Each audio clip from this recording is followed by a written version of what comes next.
What happens when Hollywood royalty meets morning television and absolutely everything goes wrong? In just 37 seconds, one comment would turn a routine promotional interview into the most explosive meltdown in Good Morning America history, leaving producers scrambling and viewers watching in stunned silence as Meghan Markle's carefully crafted public image crumbled live on national television. It started like any other Tuesday morning at the GMA studios in Times Square. The lights were bright, the coffee was hot, and Robin Roberts was preparing for what should have been a straightforward interview about Meghan's latest charitable initiative. The former Duchess had been booked weeks in advance, her publicist promising an exclusive look at her new foundation supporting women in developing countries. It was supposed to be feel-good television, the kind of segment that makes viewers smile before they head off to work. Robin had done her homework, as always. She'd reviewed the talking points, studied Meghan's recent public appearances, and prepared thoughtful questions about the foundation's mission.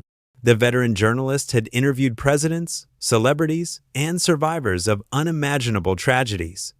She knew how to handle difficult conversations with grace and professionalism. Nothing in her preparation suggested this would be anything other than a pleasant chat. The trouble started before the cameras even rolled.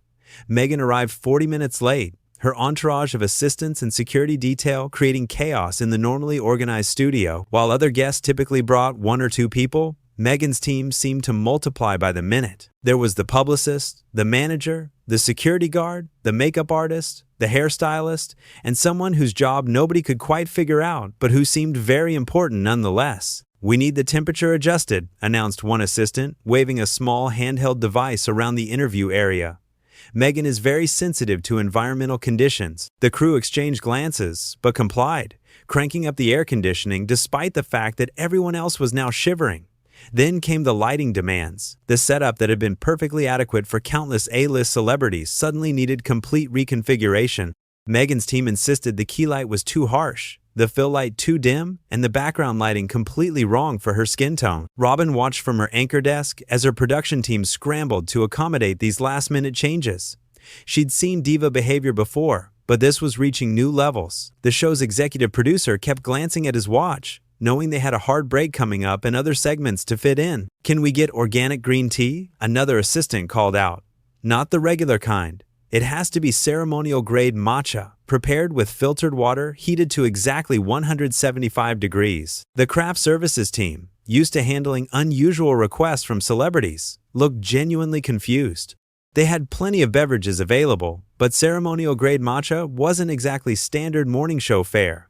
Someone was dispatched to find the nearest upscale coffee shop that might have what Meghan required. Meanwhile, Meghan herself sat in the makeup chair, scrolling through her phone and occasionally sighing loudly enough for everyone to hear. She hadn't acknowledged Robin's presence, despite the host walking over to introduce herself and offer a warm welcome. Instead, Meghan had simply nodded vaguely in Robin's direction before returning to her screen. "Is she reviewing the questions?" Robin asked the publicist quietly. "Oh, she doesn't like to over-prepare," came the response. "She prefers conversations to feel natural and spontaneous." Robin raised an eyebrow at this. In her experience, guests who claimed to want spontaneous conversations were often the ones who ended up going completely off script, and not usually in a good way. But she'd handled unpredictable interviews before. She could adapt to whatever direction the conversation might take. The makeup artist finished her work, stepping back to admire her handiwork. Meghan finally looked up from her phone and studied herself in the mirror, tilting her head from side to side. "The contouring is too heavy," she declared. "I look like I'm wearing a mask. Can you fix it?" The makeup artist, a veteran who'd worked with some of the biggest names in television, looked genuinely surprised. The makeup was subtle and camera-ready, exactly what was needed for the bright studio lights.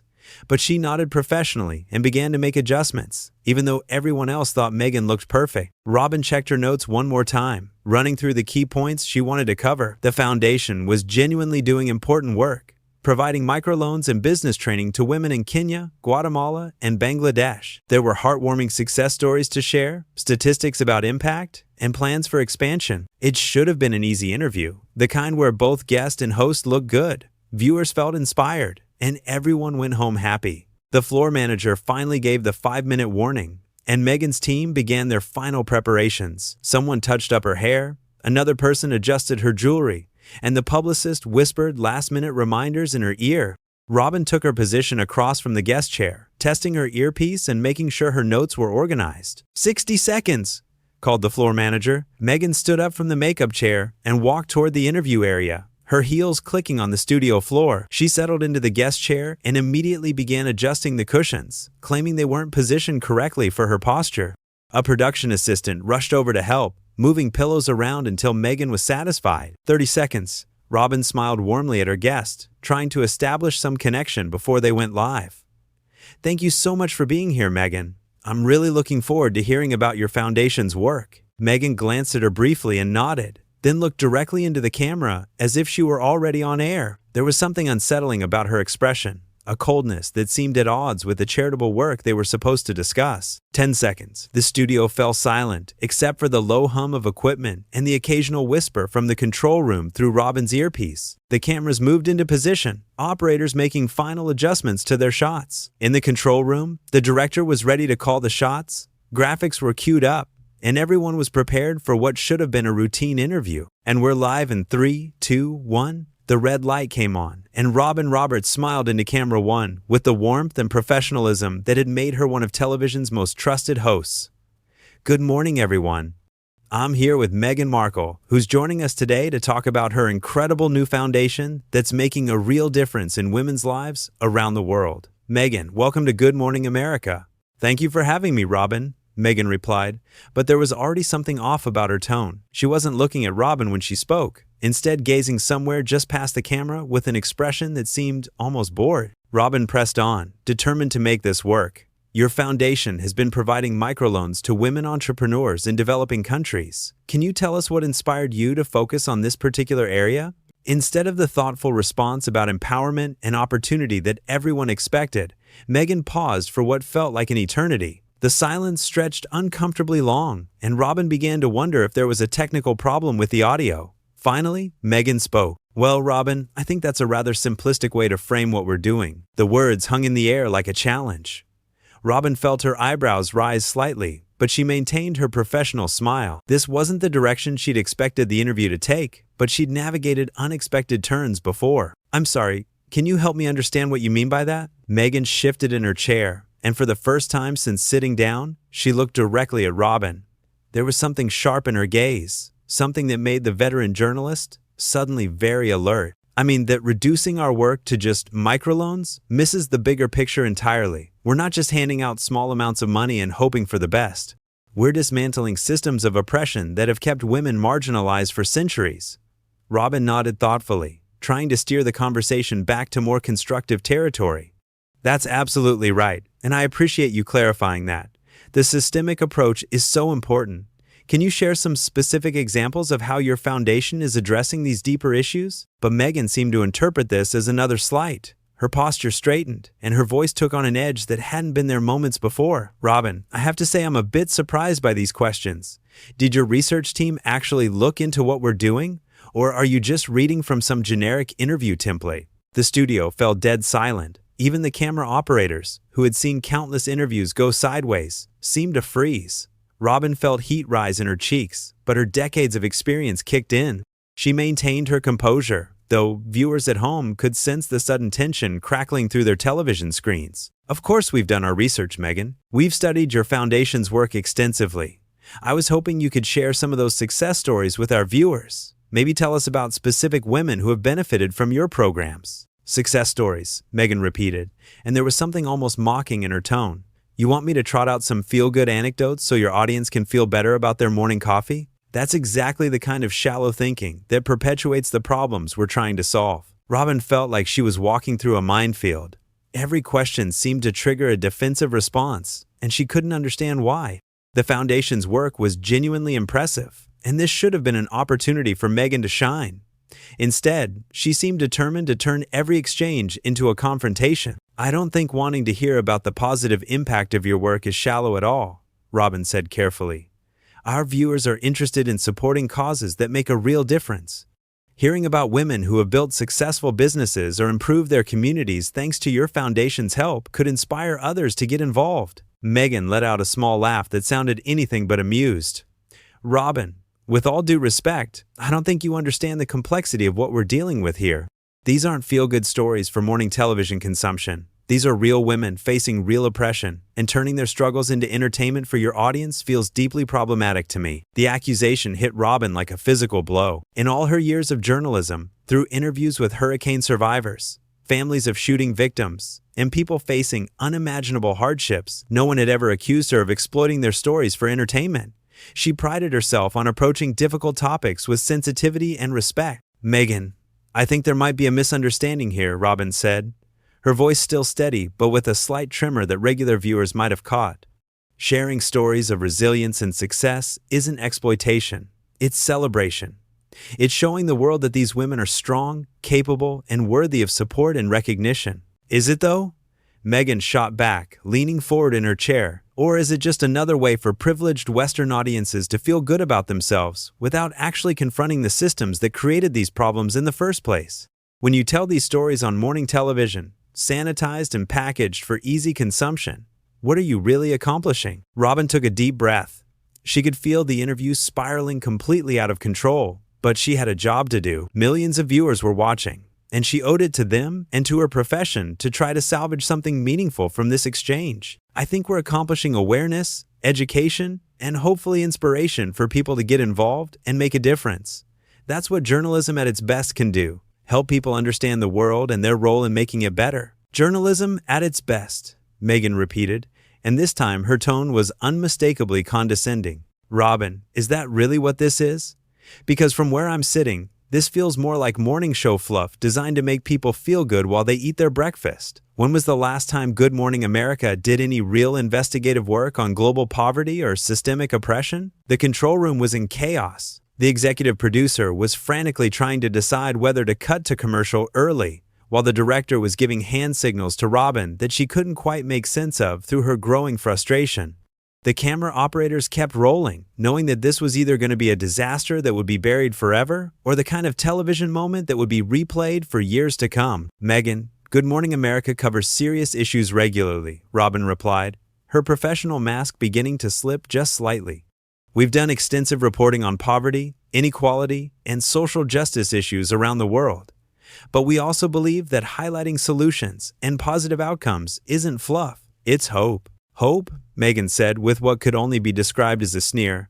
"That's a nice word to hide behind when you don't want to confront uncomfortable truths. How much hope do you think a woman in rural Bangladesh feels when she sees her story turned into a 3-minute segment between cooking tips and celebrity gossip?" Robin felt something snap inside her. She'd been patient, she'd been professional, she'd tried to understand where Meghan was coming from, but this was crossing a line she wouldn't allow anyone to cross. Her work, her integrity, and her commitment to telling important stories were being attacked on national television by someone who seemed more interested in scoring points than actually discussing the charitable work they were supposed to be promoting. "Meghan, I'm going to stop you right there," Robin said, her voice taking on a firmness that longtime viewers recognized as her no-nonsense tone. "You've been attacking me, my team, and this show from the moment we went on air. I've tried to give you the benefit of the doubt, thinking maybe you were nervous or had something specific you wanted to say. But what you're doing right now isn't advocacy for the women you claim to care about. It's just cruelty." The word hung between them like a gauntlet thrown down. Meghan's eyes widened slightly, as if she couldn't believe Robin had just called her out so directly. For a moment, it seemed like she might back down, might apologize, and try to reset the conversation. Instead, she doubled down. "Cruelty?" Meghan's voice rose in pitch, and viewers could see her hands beginning to tremble with anger. "You want to talk about cruelty, Robin? Let's talk about the cruelty of a media system that reduces complex global issues to sound bites. Let's talk about the cruelty of pretending that morning show interviews are actually making a difference while people continue to suffer." "Then why are you here?" Robin asked, the question erupting from her with more force than she'd intended. "If you think this show is so meaningless, if you think I'm so terrible at my job, if you think this entire format is cruel and worthless, then why did you agree to come on? Why are you sitting in that chair right now?" The question seemed to catch Meghan off guard.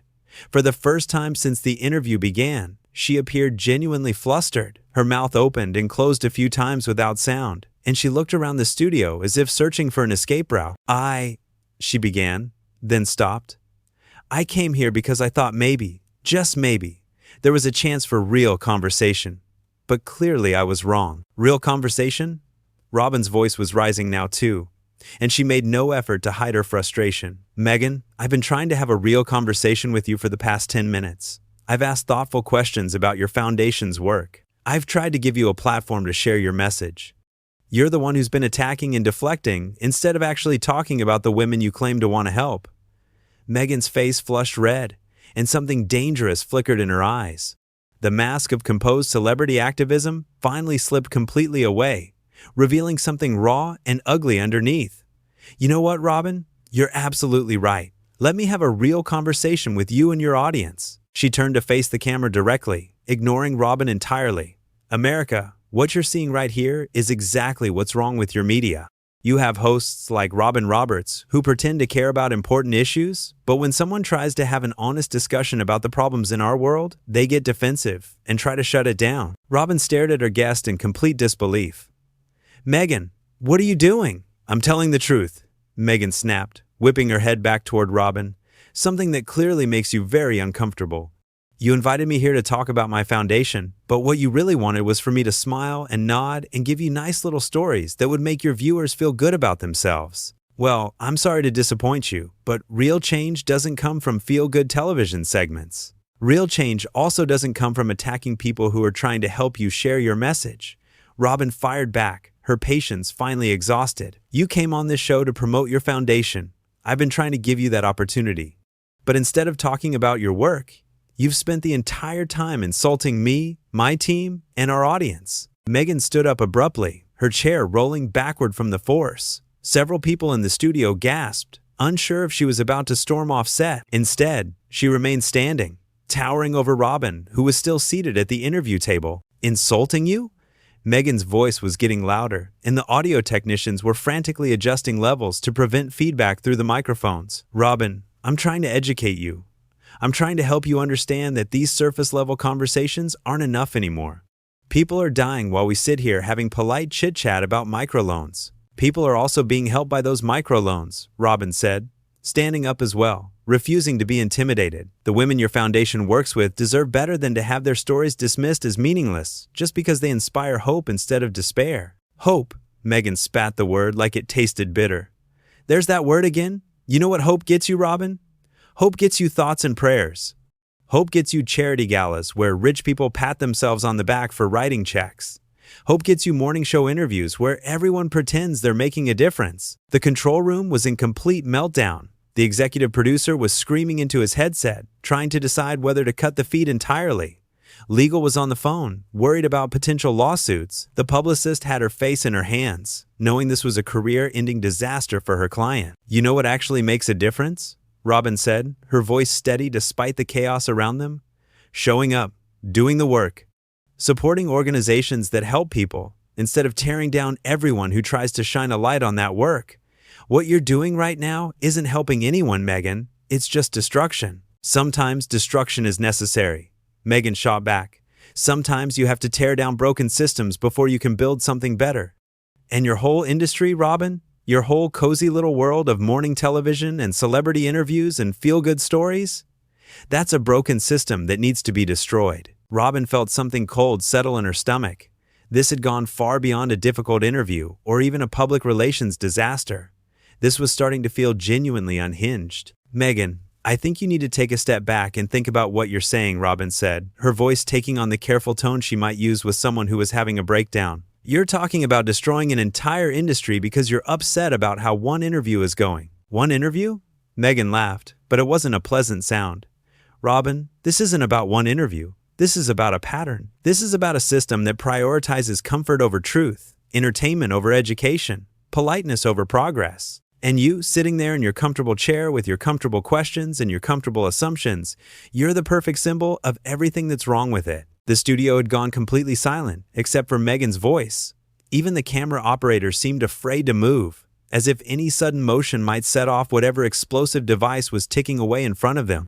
Robin looked around at her crew, people she'd worked with for years, and saw her own concern reflected in their faces. "I think we need to take a commercial break," Robin said, reaching for her earpiece to communicate with the control room. "No," Meghan said sharply.